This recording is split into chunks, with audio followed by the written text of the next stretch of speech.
Get ready. Start. It is the essence of the matter that you know the work you are doing, and that is a very noble work.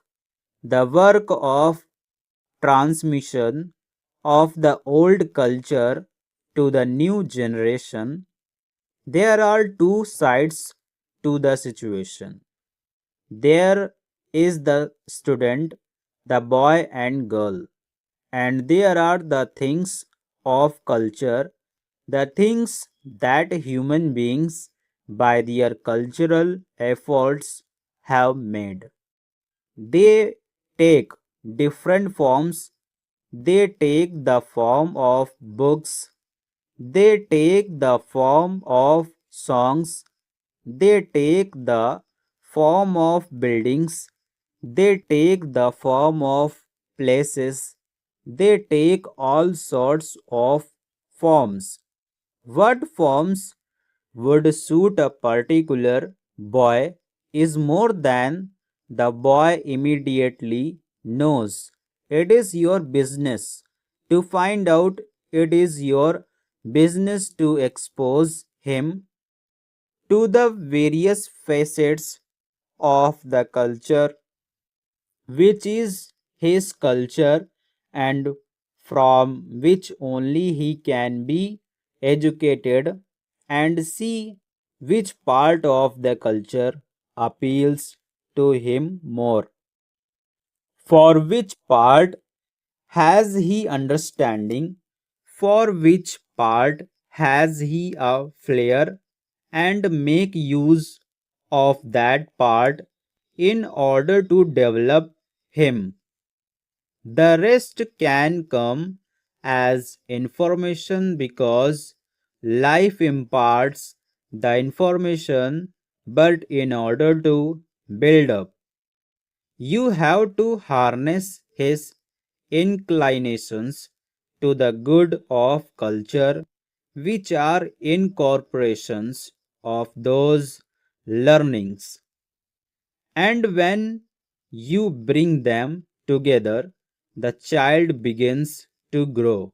The child begins to grow on those goods of culture by understanding them, by adding on to them, by amending them, by changing them, by appreciating them. He also becomes a cultured human being, and a cultured human being is the end of educational effort.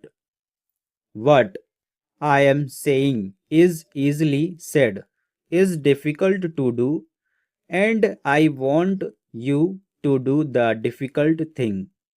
Don't be satisfied with the easy things. The easy thing is usually wrong, and in a process as complicated as education, the easy thing is more often than not wrong. Therefore, apply your mind to understanding the personality of the students, and apply your mind to the structure of the cultural goods which are the instrument of education, and try to find out the correspondence between the two and bring them together. You have to awaken this conciseness in him also, so that he approaches his problem as I am requesting you to approach yours. If that is done, education would think it was mainly on account of this view of education that I was at a certain time responsible for advocating the scheme of basic education. I have been called the father of basic education. It is not a very proud thing to be a father of stillborn child. But in any case, one does one's best. Basic education, in my opinion, has not had a fair trial. Once at a conference, I said, basic education failed, and people who are against basic education were overjoyed and said, this man, who is supposed to be the author of basic education, confesses that basic education has failed. Therefore, basic education is wrong. I never meant that. Basic education, in my opinion, is not wrong, and sooner or later our country will have to come to basic education, and I believe that it will come sooner rather than later.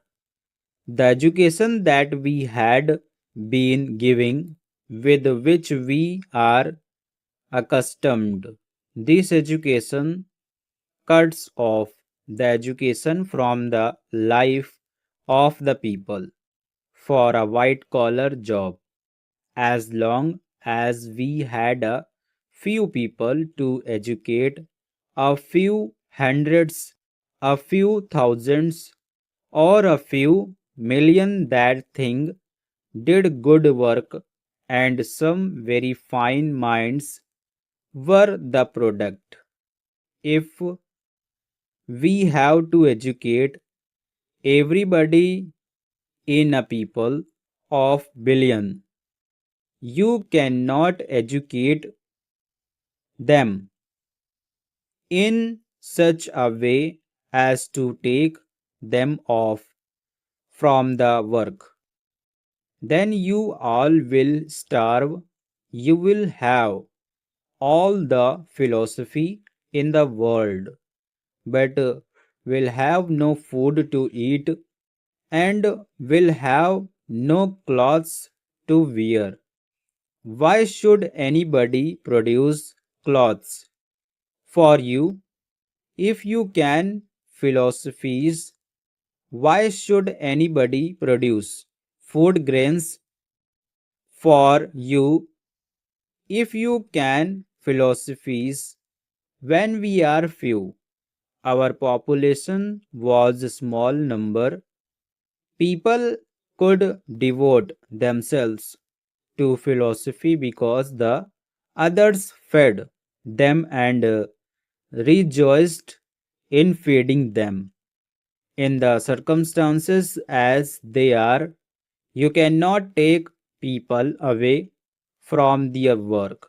You have to make their work educative, because the work which is mechanical is not educative, and millions of our people are doomed to do medical work, just work which repeats itself, of which they don't know why they do. But if you can make their work educative, that is a process in which they learn to think and judge and select and choose, then you have made work into an educative process that will have to do if we don't want to go under. And I do hope as an optimist that we will not go under. Therefore, we will have to do it. Stop.